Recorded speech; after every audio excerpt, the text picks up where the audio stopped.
इस science fiction कहानी की शुरुआत होती है कुछ एस्ट्रोनॉट्स को दिखाते हुए जो अपनी स्पेसशिप में बैठकर हीलियो कॉमेट की रिसर्च कर रहे थे। ये एक ऐसा कॉमेट होता है जो 70 साल में एक बार दिखाई देता था, इसीलिए लोगों ने एस्ट्रोनॉट्स को इस कॉमेट के काफी ज्यादा क्लोज जाकर उसकी रिसर्च करनी थी। अब जैसे ही वो लोग कॉमेट के काफी ज्यादा करीब जाते हैं तभी उन्हें कॉमेट के पास में ही कोई बड़ी सी चीज दिखाई दे रही थी। किसी भी एस्ट्रोनॉट्स को समझता ही नहीं कि ये कोई बड़ा सा एस्टेरॉइड है या फिर कोई बड़ा सा पत्थर। थोड़ा पास जाने पर उन्हें रियलिटी पता चली कि ये तो बहुत ही बड़ी स्पेसशिप है जो कि ब्रह्मांड में इसी तरीके से घूम रही थी। उन एस्ट्रोनॉट्स की टीम ने डिसीजन लिया कि वो स्पेसशिप के अंदर जाकर देखेंगे कि आखिर अंदर क्या मौजूद है। कुछ एस्ट्रोनॉट तो स्पेस सूट पहनकर जल्द से जल्द अंदर चले जाते हैं सारी रिसर्च करने के लिए। वो स्पेसशिप तो बहुत ही एडवांस और काफी न्यू टेक्नोलॉजी वाला लग रहा था और शायद ऐसी टेक्नोलॉजी हम इंसानों ने अभी तक डेवलप ही नहीं की थी। जैसे ही वो एस्ट्रोनॉट एंट्रेंस पर पहुंचते हैं तभी उन्हें चारों तरफ अजीब तरीके के क्रिएचर्स मरे पड़े दिखाई दिए थे। इन क्रिएचर्स की बॉडी लगभग चमगादड़ जैसी मिल रही थी, लेकिन वहां पर मौजूद वो सारे चमगादड़ किसी न किसी रीजन की वजह से मर चुके थे। अब थोड़ा और अंदर जाने पर उन एस्ट्रोनॉट्स को वहां 3 ह्यूमनॉइड दिखाई दिए थे जिन्हें की चेम्बर के अंदर बंद करके रखा गया था। अब इस सुनसान स्पेसशिप के अंदर ह्यूमन जैसी चीजें पाए जाना कोई आम बात नहीं थी। उन ह्यूमनॉइड्स में से 2 मेल्स थे और एक फीमेल थी। इसीलिए एस्ट्रोनॉट्स ने बिना कुछ सोचे समझे ये डिसीजन लिया कि वो इन ह्यूमनॉइड को अपने स्पेसशिप के अंदर लेकर जाएंगे रिसर्च के लिए। वो सब एक एक करके उन ह्यूमनॉइड्स को अपने स्पेसशिप के अंदर ट्रांसफर कर देते हैं और तब से ही सारे एस्ट्रोनॉट उन तीनों ह्यूमनॉइड को स्पेसशिप में लेकर आगे बढ़ने लगे थे। अब इन सारी बातों को पूरे 5 महीने बीत चुके थे, लेकिन पृथ्वी पर मौजूद स्पेस सेंटर वाले काफी परेशान हो रहे होते हैं क्योंकि जिन एस्ट्रोनॉट्स को हीलियो कॉमेट की रिसर्च करने के लिए भेजा जाने वाला था उनकी स्पेसशिप को कुछ महीनों के अंदर अंदर वापस आ जाना चाहिए था, लेकिन अब तक उनका कोई नामो निशान नहीं मिला है। उनकी स्पेस रिसर्च ऑर्गेनाइजेशन तो उन एस्ट्रोनॉट से कांटेक्ट भी नहीं कर पा रही थी। इसीलिए अब उन सारे एस्ट्रोनॉट और स्पेसशिप का पता लगाने के लिए एक रेस्क्यू मिशन किया गया जिसमें कि उसी डायरेक्शन में एक दूसरी स्पेसशिप और एस्ट्रोनॉट को भेजा जाने वाला था। इसमें भी कई महीने लग जाते हैं, लेकिन आखिरकार रेस्क्यू मिशन वालों ने उस स्पेसशिप को ढूंढ लिया था जो कि अंतरिक्ष में कहीं गायब हो गई थी। ये वही स्पेसशिप होती है जिसमें कि एस्ट्रोनॉट्स ने उन 3 ह्यूमनॉइड्स को लेकर आए थे। अब यहाँ जब रेस्क्यू टीम वाले स्पेसशिप के अंदर जाकर देखते हैं तो सारी चीजें पूरी तरीके से जली पड़ी थी। जो एस्ट्रोनॉट उसके अंदर सवार होते हैं उनकी पूरी बॉडी एकदम से सूख चुकी होती है, जैसे कि किसी ने उनकी बॉडी का सारा ब्लड निकाल लिया हो। और स्पेसशिप के कम्युनिकेशन सिस्टम एकदम खराब होने की वजह से वो पृथ्वी से कांटेक्ट भी नहीं कर पा रहे थे। स्पेसशिप में थोड़ा और आगे जाने पर उन रेस्क्यू एस्ट्रोनॉट्स को वहां 3 ह्यूमनॉइड से मिलते हैं जिसे कि प्रीवियस वाले एस्ट्रोनॉट्स ने स्पेसशिप से लेकर आए थे। एस्ट्रोनॉट्स को लगने लगा कि इन ह्यूमनॉइड्स को हमें अपने स्पेस रिसर्च ऑर्गेनाइजेशन में लेकर जाना चाहिए, इसीलिए उन लोगों ने भी ये गलती कर दी और तीनों ह्यूमनॉइड्स को उठाकर पास ही वाले एक स्पेस रिसर्च ऑर्गेनाइजेशन में लेकर आ गए। सभी वैज्ञानिकों को लग रहा था कि ये नॉर्मल ह्यूमनॉइड्स हैं जो कि अंतरिक्ष में कभी खो गए होंगे, इसीलिए उन सभी को अलग अलग चैम्बर में रखकर जांच करने की मांग की गई। अब यहाँ एक वैज्ञानिक जैसे ही चैम्बर में रखे गए उस ह्यूमनॉइड फीमेल को देखने जाता है तभी अचानक वो फीमेल होश में आ गई थी। वो अचानक खड़ी होकर वैज्ञानिक के पास आने लगी और उसे अजीब तरीके से टच भी किया, लेकिन ऐसा करते ही उस वैज्ञानिक का पूरा बॉडी सूखने लगता है। ये सेम उन्हीं वैज्ञानिकों जैसा था जिनकी हालत स्पेसशिप में हुई थी। देखते ही देखते उस ह्यूमनॉइड ने वैज्ञानिक को पूरी तरीके से मार दिया था। बकोस्की नाम का एक दूसरा सैनिक सीसीटीवी कैमरे की मदद से ये सारी चीजें देख रहा था, इसीलिए वो तुरंत भागते भागते चेम्बर में पहुंचा कि वो वैज्ञानिक की मदद कर सके,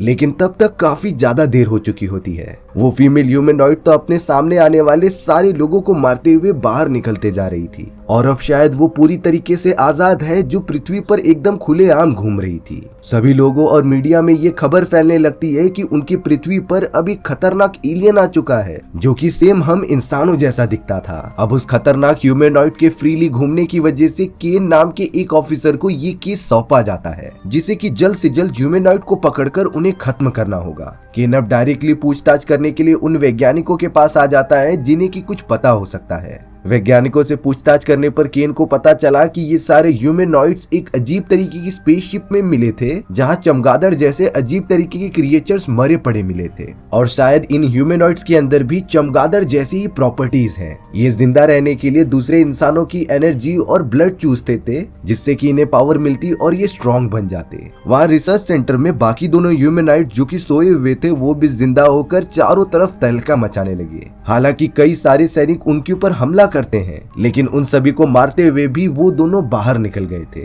अब केन यहाँ पर अपने एक सीनियर ऑफिसर फलाडा से मिलता है, जो कि केन को उस वैज्ञानिक के पास लेकर जा रहे थे जहाँ पर ह्यूमनॉइड फीमेल ने उसकी पूरी एनर्जी सोख ली थी। उस वैज्ञानिक के बॉडी में मानो पूरा खून एकदम चूस लिया गया हो, सिर्फ उसकी हड्डियां ही दिख रही थी। लेकिन जब उसकी जांच पड़ताल करने के लिए एक दूसरा डॉक्टर उसके सामने आया, तब उस वैज्ञानिक के अंदर अचानक जान आ गई और वो उस डॉक्टर को अपनी तरफ आकर्षित करने लगा। अगले ही मोमेंट में उस वैज्ञानिक ने डॉक्टर की सारी एनर्जी अब्सॉर्ब करना स्टार्ट कर दिया, जिससे कि डॉक्टर की सारी एनर्जी और ब्लड उसके में ट्रांसफर होना वापस स्टार्ट हो जाते हैं। यानी कि उस वैज्ञानिक के पास भी अब एलियनॉइड जैसी ताकतें आ गई हैं जो दूसरे की एनर्जी एब्सॉर्ब कर सकता था। अब वो वैज्ञानिक तो ठीक हो जाता है, लेकिन डॉक्टर भी पूरी तरीके से सिकुड़ गया था। केन और फलाडा तो ये सारी चीजें अपनी आंखों से देखकर काफी ज्यादा शॉक हो जाते हैं। इसीलिए सबसे पहले उस पागल हुए वैज्ञानिक को पकड़ा जाता है और उसे हिरासत में रख लिया जाता है। केन फलाडा के साथ डिस्कशन करते हुए ये बता रहे थे कि हमें किसी भी तरीके से इन एलियनॉइड्स को ढूंढना होगा, नहीं तो वो इसी तरीके से आसपास घूमकर सभी की एनर्जी एब्सॉर्ब करते रहेंगे।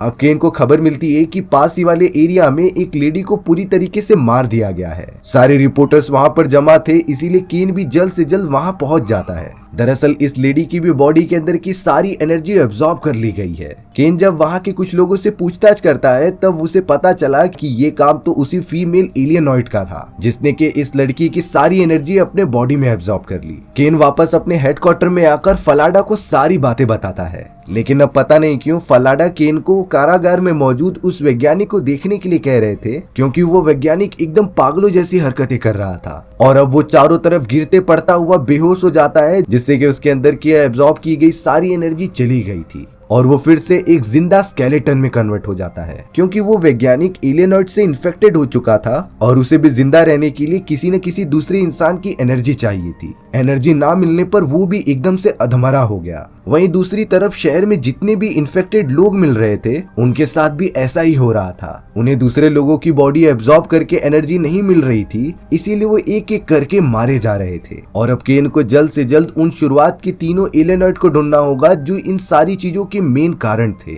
अब यहाँ सीनियर ऑफिसर्स को पता चला कि स्पेसशिप के अंदर जो एस्केपिंग पॉड था वो आज जाकर पृथ्वी पर लैंड हुआ है और उसके अंदर टॉम नाम का एक एस्ट्रोनॉट मौजूद था, यानी कि वो स्पेसशिप जो पहली बार एलियनॉइड्स को अंदर लेकर आई थी। और वहाँ सभी के सभी एस्ट्रोनॉट मारे जा चुके थे। सभी को लगने लगा कि टॉम को जरूर कुछ पता होगा वहाँ पर एक्चुअली में क्या हुआ, इसलिए टॉम की ट्रीटमेंट करने के बाद उसे तुरंत फलाडा और बाकी लोगों के पास बुला लिया जाता है, जिससे कि वो उन्हें कुछ इन्फॉर्मेशन देकर मदद कर सके। फलाडा और केन टॉम से पूछ रहे थे कि स्पेसशिप में हुआ क्या, और टॉम बहुत ज्यादा घबराता रहता है क्योंकि उसे लग रहा था कि कोई भी उसकी बातों का विश्वास नहीं करेगा। लेकिन बहुत ज्यादा इंसिस्ट करने के बाद टॉम बता देता है कि वो तीनों एलियनॉइड एक वैम्पायर प्रजाति के लोग थे, जिन्हें कि जब हम अपने स्पेसशिप में लेकर आए तब उन्हीं वैम्पायर ह्यूमनॉइड्स ने हम सारे एस्ट्रोनॉट्स पर हमला करना स्टार्ट कर दिया और उनके हमले से हम सब भी इन्फेक्टेड होते चले गए। सिर्फ मैं ही इन्फेक्टेड होने से बचा था। और जब उनकी स्पेसशिप पृथ्वी की तरफ जाने लगी तब टॉम बिल्कुल भी नहीं चाहता था कि ये सारे वैम्पायर एलियनॉइड पृथ्वी पर पहुंचे और वहां के लोगों को इन्फेक्टेड करे। इसीलिए टॉम ने पूरी स्पेसशिप के अंदर आग लगा दी और खुद एस्केपिंग पॉड में बैठकर वहां से निकल गया। टॉम को उस समय यही चीजें ठीक लग रही थी इंसानियत की रक्षा के लिए। अब सारी इन्फॉर्मेशन प्रोवाइड करने के बाद टॉम को आराम करने के लिए भेज दिया जाता है। टॉम आराम से सो रहा था, लेकिन तभी उसे विजन्स आते हैं उसी फीमेल एलियनॉइड के, जो उसके बॉडी पर बैठकर टॉम की सारी एनर्जी अपने बॉडी में खींचने लगी थी। लेकिन वह ऐसा करता तभी टॉम ने उसे धक्का दे दिया और तुरंत ही उठ गया। बाद में पता चलता है कि टॉम कोई बुरा सपना देख रहा था। फलाडा और केन तो जल्द से जल्द टॉम के पास आकर उसे संभालते हैं। यहाँ टॉम को लगने लगा था कि उसका दिमाग और वैम्पायर्स का दिमाग कहीं न कहीं कनेक्टेड है, क्योंकि ये विजन तब से ही आना स्टार्ट हुए थे जब वो उन एलियनॉइड से मिला था। ये बातें फलाडा को भी काफी अच्छे से समझने लगी थी, इसीलिए अब फलाडा टॉम के पास आकर उसे हिप्नोसिस करने की कोशिश करते रहते हैं। पूरी तरह हिप्नोटाइज करके फलाडा ने टॉम से सारी बातें उगलवा ली थी, जिसमें कि उसे पता चलता है कि उन वैम्पायर वाले एलियनॉइड ने अपनी तरकीब बदल ली है। वो अब चारों तरफ घूमकर लोगों को जान से नहीं मार रही थी, बल्कि इंसानों की आधी एनर्जी एब्सॉर्ब करके उन्हें पॉसेस कर ले रही होती है। टॉम ने बताया कि इस वक्त उस एलियनॉइड ने एलन नाम की एक लड़की को पॉसेस किया है और वो किसी नेड नाम के एक बूढ़े आदमी से लिफ्ट मांगकर कहीं जा रही थी। टॉम का दिमाग उस एलियनॉइड से कनेक्ट होने के कारण वो ये सारी चीजें देख पा रहा होता है और उससे फलाडा को बता रहा होता है। अंत में टॉम बताता है कि वो फीमेल एलियनॉइड जिसने की एलन नाम की एक लड़की को पॉसेस किया था, वो उस बूढ़े आदमी को अपने बॉडी की तरफ अट्रैक्ट करती है जिससे कि वो उसे काम निकलवा ले। बाद में पता चला कि उस बूढ़े आदमी ने एलन को पागल खाने की तरफ छोड़ा था जहाँ बहुत सारे पागल कैदियों को रखा जाता है, इसीलिए अब उसके ऊपर इन्वेस्टिगेशन होना स्टार्ट हो गई। अब हमें यहाँ स्पेस रिसर्च सेंटर में सारे वैज्ञानिक काफी चौंके हुए दिखाई देते हैं क्योंकि उन्हें अंतरिक्ष में एक बहुत ही बड़ी स्पेसशिप दिखाई दे रही थी। ये स्पेसशिप और कोई नहीं बल्कि उन्हीं एलियनॉइड्स की होती है जो हीलियो कॉमेट के यहाँ पर मौजूद थी, पर अब वो लगातार पृथ्वी की तरफ बढ़ते जा रही है, यानी कि इनका कुछ अलग ही प्लान हो सकता है। डॉक्टर फलाडा, केन, टॉम सारे लोग अब उस मेंटल हॉस्पिटल में आ चुके थे जहाँ पर मेंटल कैदियों को रखा जाता था, और इसी जगह पर वो एलियनॉइड एलन नाम की एक लड़की की बॉडी पर कब्जा करके आई थी। अब केन और टॉम जल्द से जल्द उस हॉस्पिटल की इंचार्ज जिनका नाम एमस्ट्रॉम होता है उनसे पूछने लगे थे कि एलन नाम की नर्स आपके यहाँ काम करती है कि नहीं। उन्होंने जल्द से जल्द एलन की लोकेशन बता दी जिससे कि टॉम और केन उसके कमरे में जाकर पूछताछ करने लगते हैं। एलन से बातें करने पर वो एकदम नॉर्मल बिहेव कर रही थी, लेकिन टॉम को पता था कि इसके बॉडी में अभी भी वो वैम्पायर यानी कि एलियनॉइड मौजूद है, इसीलिए टॉम उस लेडी को पकड़कर उसके अंदर मौजूद एलियनॉइड को बाहर आने के लिए कहने लगा, जिससे कि थोड़ी देर बाद वो आ भी जाती है, बट उसकी स्पीड इतनी ज्यादा तेज थी कि वो कहीं और ही गायब हो गई। जिसके बॉडी पर वैम्पायर ने कब्जा किया था वो तो बेहोश हो जाती है, लेकिन अब टॉम को पता करना था कि वो एलियनॉइड गई तो गई कहाँ। वो सब अब एमस्ट्रॉम के पास आ जाते हैं और पूछने लगे कि यहाँ पर किसका बिहेवियर एकदम अजीब सा हो गया है। तब एमस्ट्रॉन्ग उसे अपने मेंटल हॉस्पिटल के डॉक्टर के पास लेकर जाते हैं जो कि अपने बेसमेंट में कुछ रिसर्च कर रहा था। मेरे डॉक्टर ने बताया कि मेरे पास कुछ ऐसे इंजेक्शंस हैं जिनसे कि वैम्पायर्स की एनर्जी को लो किया जा सकता है। तभी टॉम ने उस इंजेक्शन को उठाया और डॉक्टर को मारने के बजाय एमस्ट्रॉन्ग के ऊपर ही मार दी, जिससे कि एमस्ट्रॉन्ग वहीं बेहोश होने लग जाता है। तब जाकर ये रियलाइज हुआ कि टॉम को तो ये पहले से ही पता था कि उस फीमेल वैम्पायर ने डॉक्टर को नहीं बल्कि एमस्ट्रॉन्ग को अपने कब्जे में कर लिया है और अब वो उसी की मदद से चारों तरफ तबाही मचाना चाहती थी। इसीलिए टॉम ने जल्द से जल्द एमस्ट्रॉन्ग को पूरी तरीके से बांध दिया। हालांकि ये सारी चीजें भी उस एलियनॉइड को रोक नहीं पाती।